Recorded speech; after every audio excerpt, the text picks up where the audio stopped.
Okay, so this past week, I thought there wasn't a whole lot going on until I made a list of it. So, okay, let's run down the list. Well, my work has been back and forth on whether I get PFP or not. I'm pretty sure I don't, but my immediate supervisor keeps sending things and I'm confused and I'm like, I don't know. So I'm going to assume I don't get it, and if $85 I wasn't expecting pops up in my bank account, I'll just say, yay, I guess I got it. But the reason that's an issue is because I've been trying to figure out, since I chose to pay off my credit card out of this paycheck, that's my big thing that I'm doing. I'm paying off that stupid credit card that's been on my back since I moved down here. So it will finally be gone, no longer costing me 10 to 12 cents a day.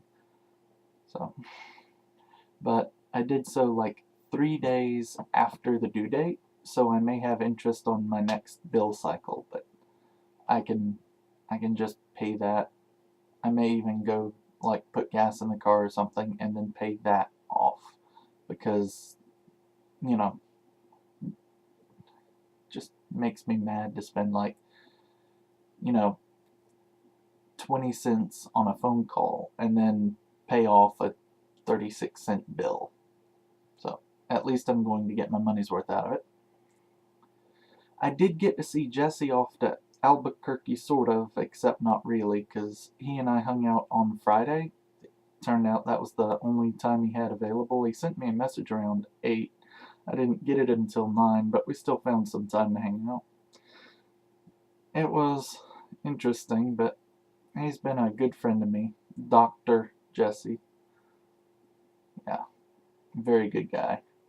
Then I had dinner at some point. I don't remember why dinner was relevant. Oh yeah, I went to a dinner social and I got to meet people and hang out. That's why that was relevant.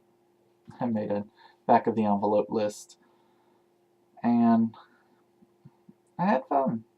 I also got almost all of my laundry done, so all this laundry that's lying around is clean, and trying to keep it off the floor and work to get the parts I'm not expecting to use into my drawers where they can be properly ignored rather than ignored and stepped over.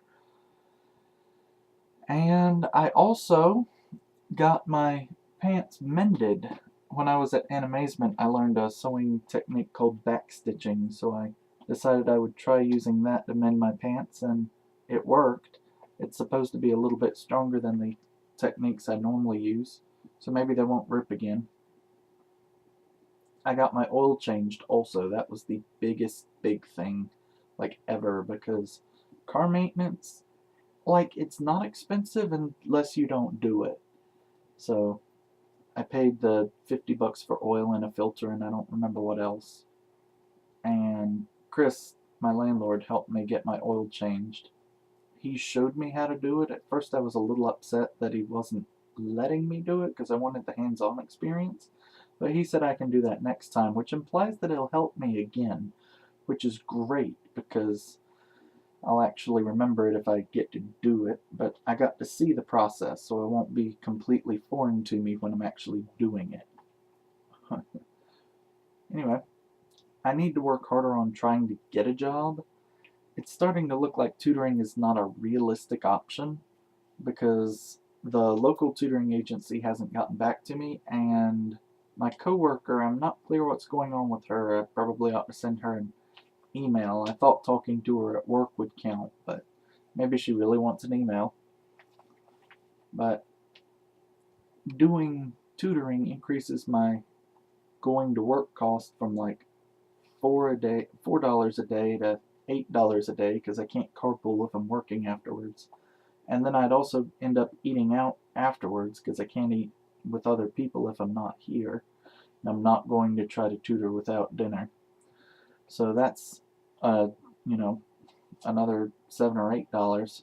So at that point, I'm only really making $8 an hour if I'm working for an hour at $20 an hour. So that's, something I'm thinking about. I've been looking at finances a lot lately.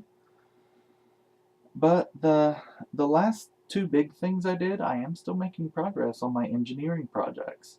My windmill, I didn't do anything except make records. I took measurements from my windmill.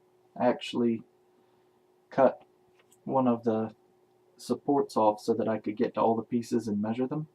And I took measurements and put them in my design journal because I wanted to make sure I had those measurements because all my other prototypes have been destroyed and the records are lost. So I'm kind of like, alright, let's make some new records so I don't forget this stuff. It took me a little while to figure out how it was that I did some of that stuff. The other thing is that although a week or two ago I got about half the parts I needed for my one-way check valve, I didn't get all the parts. I'm having trouble finding an acrylic ball. I mean, the video said, oh, do it for 45 cents. And yeah, it's not going to be 45 cents. The stupid ball he's talking about will be like $3. So I'm trying to find a cheap alternative. And I'm starting to think that melting down an old soda bottle and turning it into a plastic ball is my best option. I looked up their melting temperature and it's close to the boiling point of water, so that is an option. It's just not really one I want to follow through on right now, so it may take a little longer for my PVC pipe to actually be capitalized on than I was originally expecting. This video is longer than normal, but I don't care because I actually made it, and this week was actually kind of big. I thought it was going to be small. See you, Jesse.